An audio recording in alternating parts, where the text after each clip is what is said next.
welcome to the Earth Feels podcast. I'm Rose. And I'm Christine. Welcome to Earth Feels, the podcast for people feeling overwhelmed by the endlessly gloomy climate news. Where every week we have soul-based conversations about climate change and explore the idea that climate change may be happening for us as much as it is happening to us. If you are ready to shift your focus and secure the future for our kids and our grandkids, then this is the podcast for you. And yes, we do know how to spell.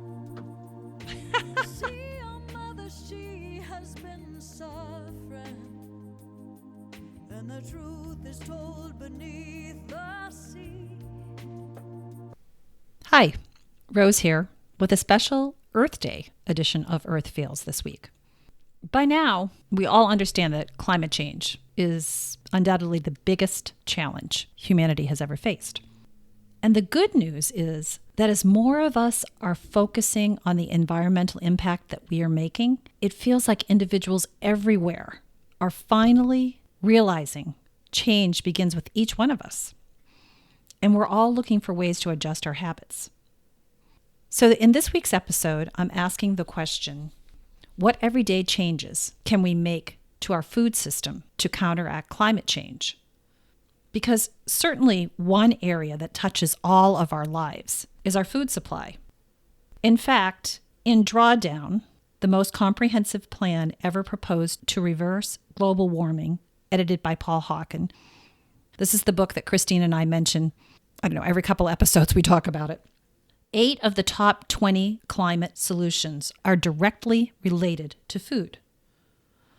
In a Forbes article from 2019, written by Lauren Fries, entitled Reversing Global Warming Through Our Food Choices, Chad Frischman, Vice President and Research Director at Project Drawdown, was quoted as saying, "That means the decisions each of us make about what we consume, waste, and produce may be the most significant contribution we can make to reverse global warming."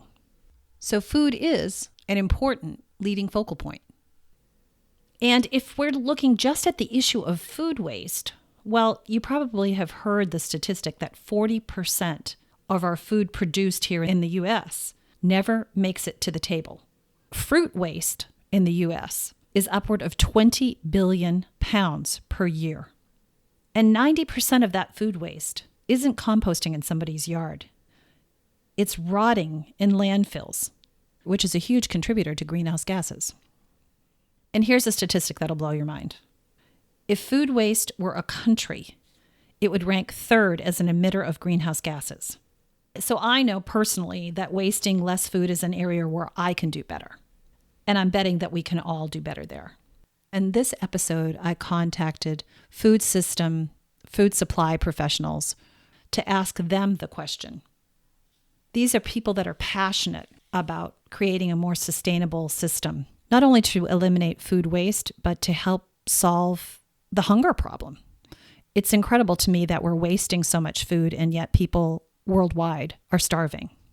So again, our question is, what everyday changes can we make to our food system to counteract climate change? Let's hear from some professionals.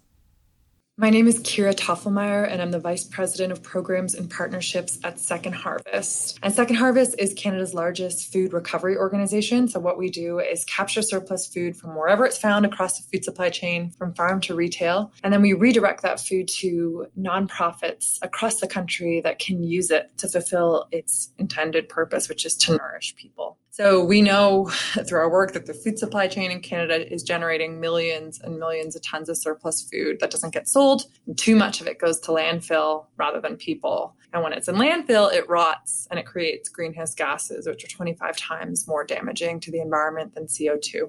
In fact, right now in Canada, we're wasting 58% of all food that is produced for Canadians, including imports. So one key everyday change we can make across the supply chain, but also in our own lives, is to become aware of the attitudes that normalize food waste. We're so fortunate to live in a country with an abundance of food, But sending food to landfill should never just be the cost of doing business. So starting to become aware of the attitudes that normalize food waste practices. And one other thing, understand the difference between a best before date and an expiry date. They're not the same thing. You can use food far past its best before date.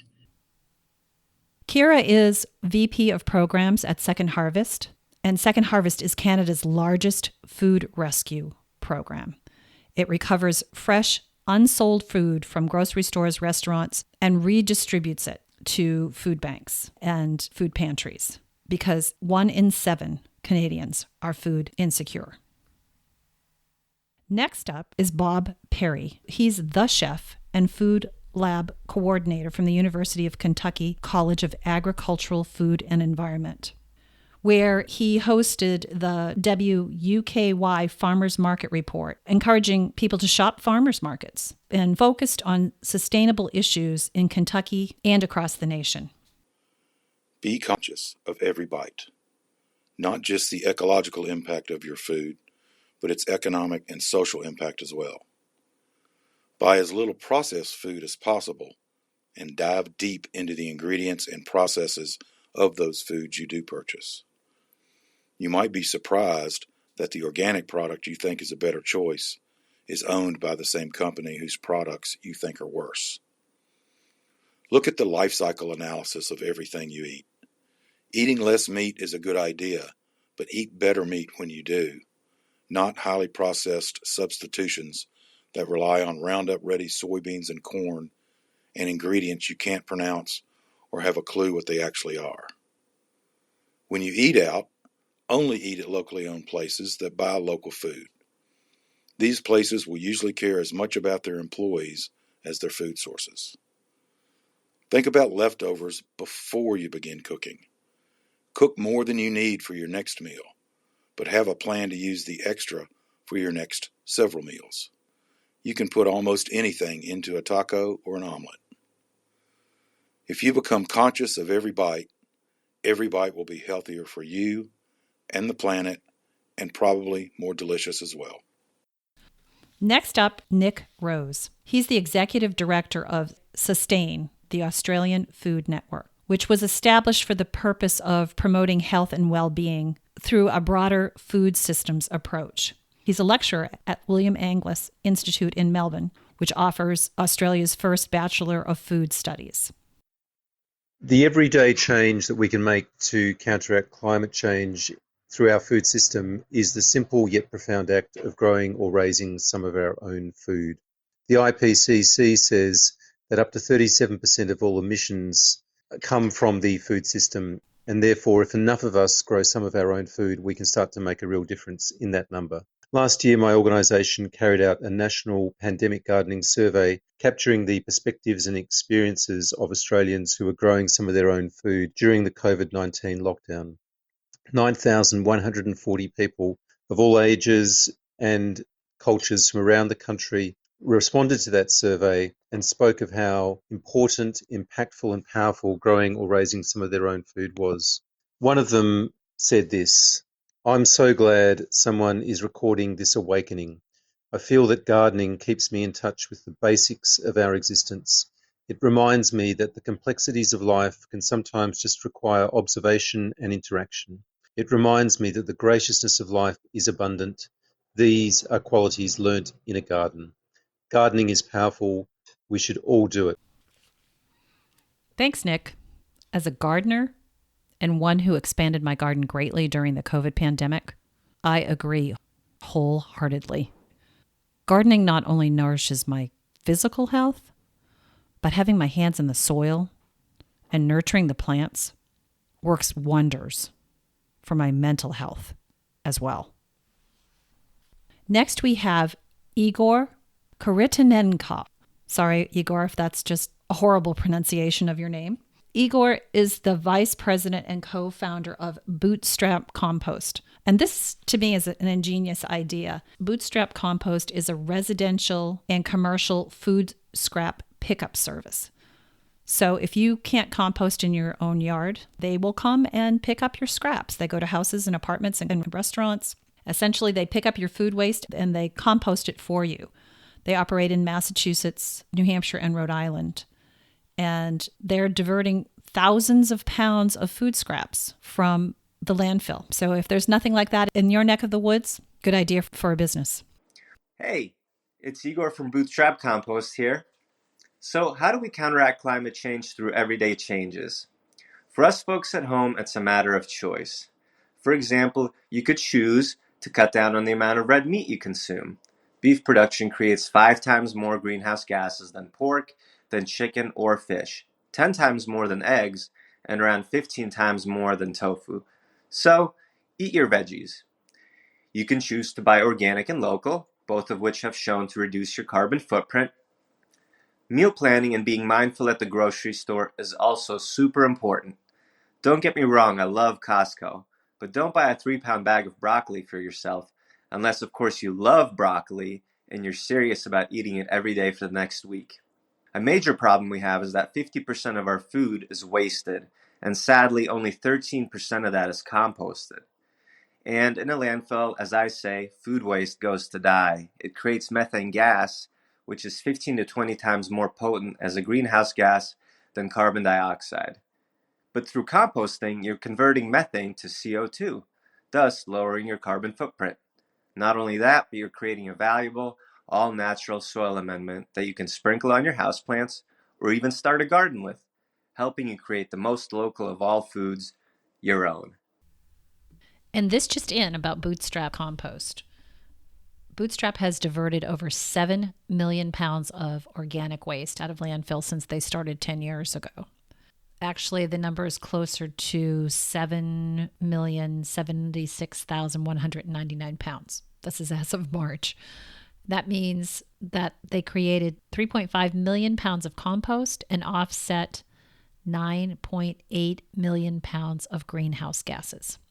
That's equivalent to planting 38,213 new trees and creating 2,700 new acres of forest land and not burning 2.5 million pounds of coal. So compost, baby, compost.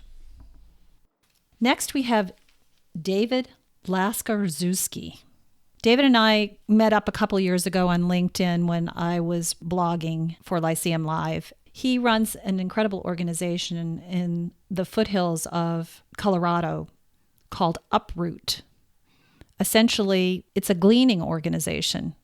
After the fields are picked by workers and the produce is sent to market, there's lots of stuff that got missed. And he has volunteers that go out to these fields and pick what's left over and then distribute the produce to food pantries. My name is Dave Vlaskarzewski, and I am co-director of Uproot Colorado. Uproot measurably reduces surplus protective foods in Colorado, supports the economic stability of farmers, and increases the nutritional security of our state's residents. Before I get to Rose's question, I'd like to share how we look at food waste terminology at Uproot. Food waste is what takes place at the household and retail levels. Surplus food is what remains on farm fields due to a number of reasons.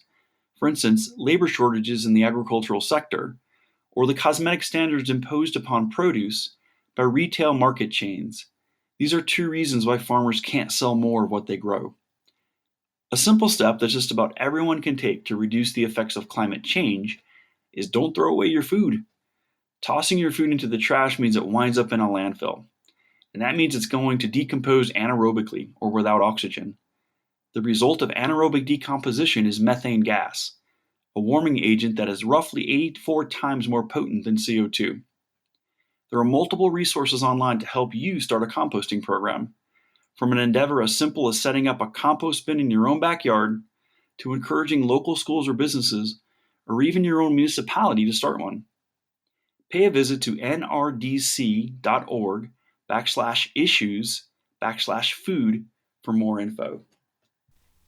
Our 6th food systems expert is Laura Kelly. Laura is the owner of Littlefield Landscapes, providing organic land care here on Cape Cod. She's an 11th generation Cape Codder, passionate about keeping Cape Cod clean and pure. She's also the president of POCA, P-O-C-C-A, Protect Our Cape Cod Aquifer, which might not sound all that daunting, but with the unbridled use of pesticides and herbicides, we're lucky to have someone with Laura's passion here on Cape Cod. I'm concerned about the obvious measures nature is showing us around climate change. There are 3 things we can do every day to help. First, grow your own food. Can you grow herbs and vegetables and fruits? Grow seasonally, harvest, preserve, and save your seeds. You'll be glad you practiced growing food. It is the single best way to learn to sustain yourself and help reverse climate change. Second, purchase foods from your local farmers market. Support your local farmers, for they offer a variety of seasonal foods. Remember, no farmers means no food, so the more you buy from them, the greater the demand, the more they will grow foods in your community. Third, vote with your dollar. Where you purchase makes a real difference.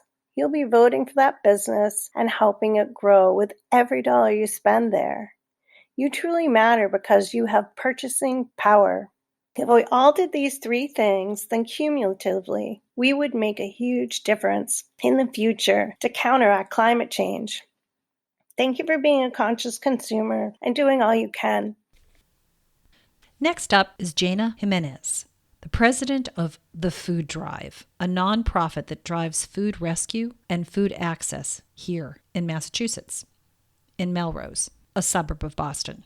To date, The Food Drive has recovered 6 tons of wholesome food and delivered it directly to the agencies that feed our neighbors in need. Here's Jana. One important everyday change that each of us can make is to be mindful about the food we eat. Roughly 1/3 of food in the U.S. is wasted, and food is the largest single contributor to landfills. Reducing our own food waste is a high-impact solution to climate change. So how do we do it? My mind goes to some sustainability basics: reduce, reuse, recycle. So reduce. Mindfully manage or reduce your food purchases. Don't overbuy groceries or overorder in restaurants. Grow your own food. My husband has a small garden, and it's astonishing to me how much he grows in a limited space. Buy local. We've switched to a local family-owned grocery store, our farmers market, and local farms. And then reuse. Mindfully use the food that you do buy, order, or grow. Be creative. I haven't met a leftover that isn't good in eggs, pasta, or burritos. Share. If you bake too many cookies or grow too many tomatoes, share with a friend or neighbor. And then recycle. Mindfully manage your potential waste. Compost your food scraps. Donate non-perishable items to a food pantry in your town. And check to see if there's a food rescue or pantry in your community that will accept perishable items as well. So all in all, to change our food system, mindfulness will sustain us. Noreen Weiss is the founder, CEO, and managing director of Gallant Gold Media out of Washington, D.C., whose mission is to accelerate the transition to sustainable, eco-friendly, carbon-neutral culture. With their focus on trees, garden, and soil health, Gallant educates individuals, households, and communities to restore our habitat and increase carbon sequestration. Here's Noreen. I guess it was about 18 months ago that I became 100% focused on trying to lower my carbon footprint down to the global average of 4 tons per year versus the U.S. average of 16 tons. My sights were set on my food system since it was generating the most waste. I've been a reusable bag advocate for years, so I don't consider this my first step, but rather, composting kitchen scraps was my big launch. I bought a compost bin and biodegradable bags back early October of 2019, and it was so simple that I was immediately all in. If you live in a condo or apartment and don't have a chance to drop off your compost at a farmer's market each month, it's easy to store at the bottom of your refrigerator. Next was eliminating plastic. So many basic food products are packaged in plastic, particularly condiments. Heinz was in my crosshairs. I posted endlessly on social media asking why Heinz refused to sell their ketchup in glass bottles in the U.S. when they were doing so in foreign countries. My posts were falling on deaf ears, but I refused to buy Heinz in plastic, so I switched to barbecue sauce. Each week I checked the store shelves for ketchup packaged in glass. Finally, one day, 3 months later, there it was on the top shelf, Red Duck ketchup in glass bottles. I purchased it and set off fireworks on social media with photos. My big challenge now is my favorite vegan butter brand sold in plastic containers. I'm going to put my 2 cents in here because I've recently had a similar experience with my favorite Diet Peach Iced Tea from Snapple. Under the guise of using 80% recyclable plastic in their bottles, Snapple has made the switch from glass to plastic. And while using 80% recyclable plastic sounds good, and believe me, they're like announcing it on their bottles and on their cartons, now 80% recyclable plastic. Moving to plastic from glass is perpetuating our plastic problem. Plastic bottles, if recycled at all, and only 28% are recycled, and the percentage has actually been dropping since 2016. Well, this is just greenwashing at its best. So I'm going to miss my Diet Peach Snapple, I guess. Noreen also makes the excellent point that it's not just enough to stop buying the product, but it's important to educate the company, your grocery store, and even your friends and family about your why. Buzz Hofford describes himself as the sustainable foods guy, and rightfully so. As a district manager with over 20 years of experience at Bon Appetit Management Company, who were pioneers of the farm to fork experience as early as 1999.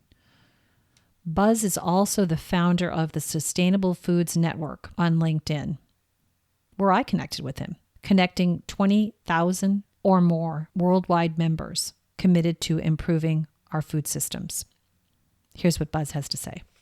3 things that I would recommend. First is buy locally as much as possible.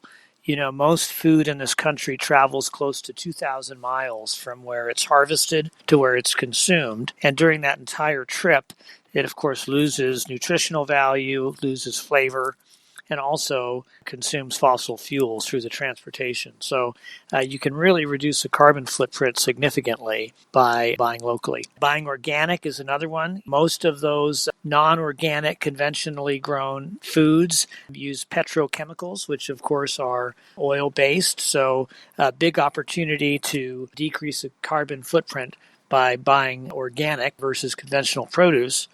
And then the third thing is really to just eliminate waste. 30% of our food goes to landfill. That creates methane gases, contributing to climate change. So ideally, you eat everything that you buy. You don't buy more than you need. And if you have to get rid of it and can compost, that's always best. My next guest is Joan Gregerson, who is a believer in the power of collaboration. Joan knows acting on our own isn't going to create the change we need fast enough. To that end, she has created the Green Team Academy and the Earth Week Summit, happening now through April 24th. It's a free virtual event for eco-enthusiasts, now in its 3rd year. And the highlight of the Earth Week Summit is the 2021 International Climate Challenge, where Joan shows you how to get your climate project up and running in 90 days. Here's Joan. Hi, it's Joan Gregerson here, founder of Green Team Academy.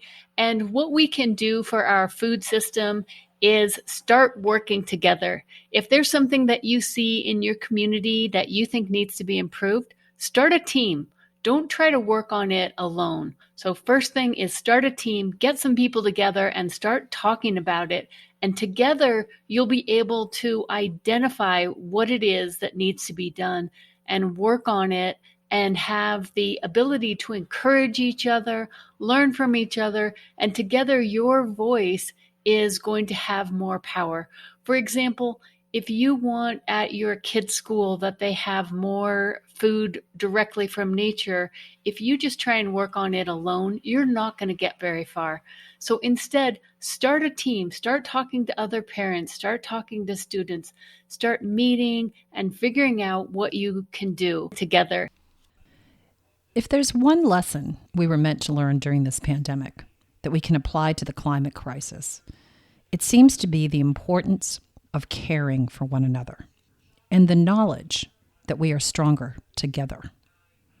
Together, as Joan emphasizes, we can and must do the impossible. Ed Pycraft, the co-founder of Food and Forests, understands the importance of caring for one another. Food and Forest is a social impact business started back in 2018 to mitigate the growing risk of climate change and food insecurity in Africa, where the climate crisis will hit hardest. Food and Forest provides smallholder farmers with the tools to transform their farms into carbon-positive assets. From food forest design, water management, organic farming inputs, insurance, and microfinancing, Food Forest then connects farmers with organic and carbon markets, essentially paving the way for the agricultural systems change that will be necessary for a sustainable food supply, for soil regeneration, and the ability to reverse climate change. Here's Ed. Hello, I'm Ed Pycroft, co-founder and MD of Food and Forests. We are an organic agroforestry initiative driven by climate-smart technology based in Kenya. Our belief is that we can harness the power of millions of African smallholder farmers to change the way we produce our food and therefore how the world consumes it.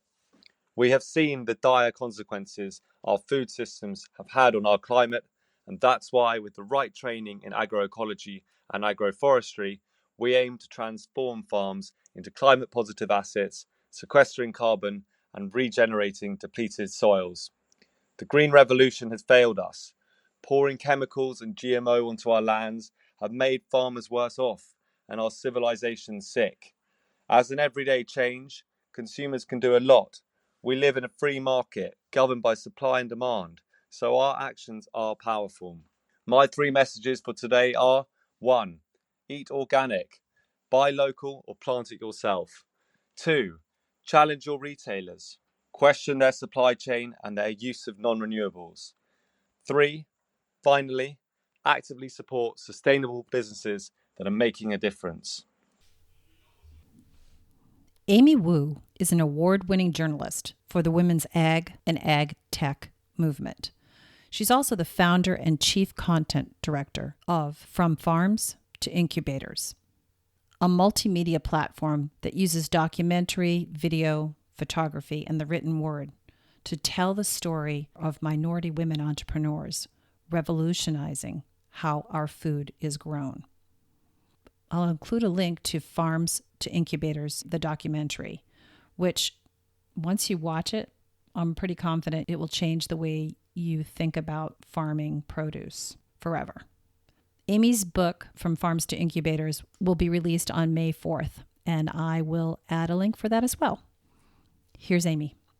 All change starts from each of us as individuals. In order for change to occur, it begins with each one of us asking ourselves, what can I do? As we celebrate Earth Day, a few thoughts as follows. We can support our farmers and better understand what they do, the challenges they face, and how we can help them. Farmers face the pressure to feed the world, and come 2050, it is estimated there will be a global population of some 10 billion. That's a lot of people to feed. At the same time, many of the problems farmers face stem from climate change. Loss of arable land, soil depletion, and a severe labor shortage. We can buy local and eat local, meaning consider a CSA, which is community-supported agriculture. Consider visiting your local farmers market. Connect and talk with your local grower and learn more about who they are. Ask them more about how they are tackling the challenges they face with creativity and innovation. Make that connection.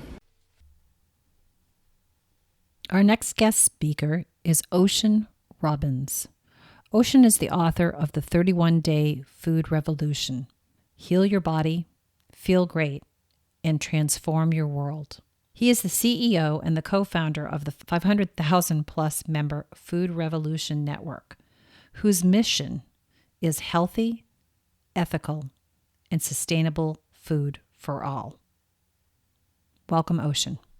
The number one step we could take if we wanted to do something big about climate change would be to replace beef with beans.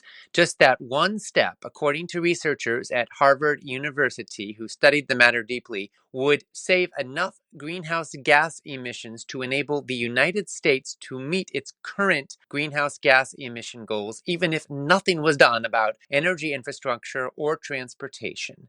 Researchers at the UN Food and Agriculture Organization have also said that growing more legumes is one of the most powerful steps we can take to improve the health of the world's soils because they fix nitrogen in the atmosphere and help to improve soil fertility. If we want to go a step further, we could replace animal products more broadly with plant-based food sources.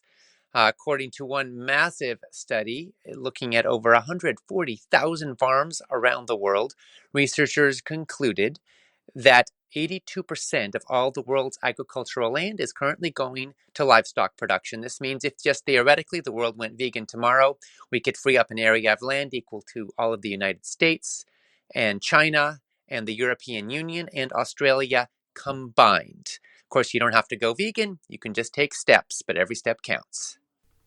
Wow, those are pretty mind-bending statistics. I did see on Echo Watch the recent statistic that humans and livestock now account for 96% of the world's mammals. Only 4% of the world's mammals are still wild. And that seems pretty unnerving that humans have changed the balance of nature that much.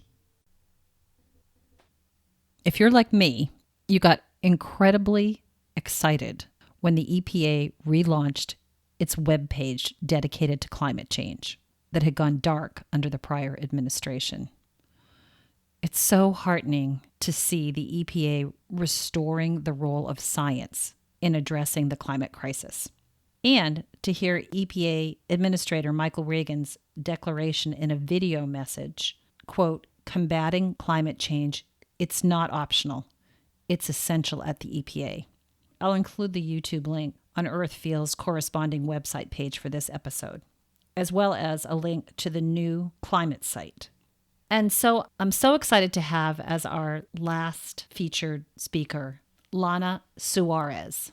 Lana is the lead for sustainable management of food at the EPA in Washington, D.C. Hello, I'm Lana Suarez. First, it's important to understand what our food system has to do with climate change. When we throw food in the trash, we're wasting so much more than food. We're wasting the energy, water, and labor to produce, process, transport, store, prepare, and dispose of food that did not get eaten. Then, if that food goes to a landfill, it produces methane, a potent greenhouse gas that contributes to climate change. EPA estimates that food is the single largest material in our municipal solid waste landfills. And wasting food wastes money too. An average family of 4 spends an estimated $1,500 on food they never eat. Making small shifts in how we manage our food at home can collectively make a big impact on our environment, so I'm sharing some simple tips that can be used by anyone. Store food appropriately so it will last longer. For example, learn what goes on the counter or in the fridge, what should be stored loose versus in a bag, and setting your fridge to the appropriate temperature. Eat or freeze leftovers and actually eat them later. Shop your pantry and refrigerator before grocery shopping. Put foods that need to be eaten first in an easily visible part of the refrigerator, and use up odds and ends in flexible recipes, like using up a piece of onion, leftover mashed potatoes, and a broccoli stem to make a soup. These are just some examples of easy steps we can all take at home to waste less food. Please visit epa.gov, reduce food waste, to learn more. So there you have it. 14 colleagues from different areas of the food industry offering us their best advice on how we can reduce our carbon footprint from home. I so hope you found at least one opportunity to add to your arsenal to help diminish your effect on the planet. As I listened, for me, the word that kept coming up was appreciate. How can I show appreciation for the abundance Mother Earth provides? How can we show our gratitude for the Eden she has bestowed upon us? In the way of all good mothers, it feels Mother Earth is offering us guidance for this new way forward. She's asking us to clean up our food systems, to forgo the use of chemicals, to eat a more plant-based diet, and share, redistributing the overabundance to the food insecure, to feed nutrients back to her soil, and to not take her or any of her sentient beings for granted. Gaia is showing us the changes we need to make to nurture all of humanity, and at the same time, nurture her as well. As Amy intimated, the responsibility lies with each one of us. And the good news is that the opportunities for change are all around us. So the only question becomes, can we summon the moral will, the political will, to make every day Earth Day? Thanks for listening. Catch you next time. And that seems pretty unnerving, that humans have changed the balance of nature that much. That's this week's episode of Earth Feels. Special thanks to singer-songwriter Kristen Hoffman for generously allowing us to use Song for the Ocean. Thanks for listening. Don't forget, subscribe to our podcast so you don't miss an episode. Catch you next time. Bye-bye. Children of the earth, I'm calling out. There's a mission for you and for me.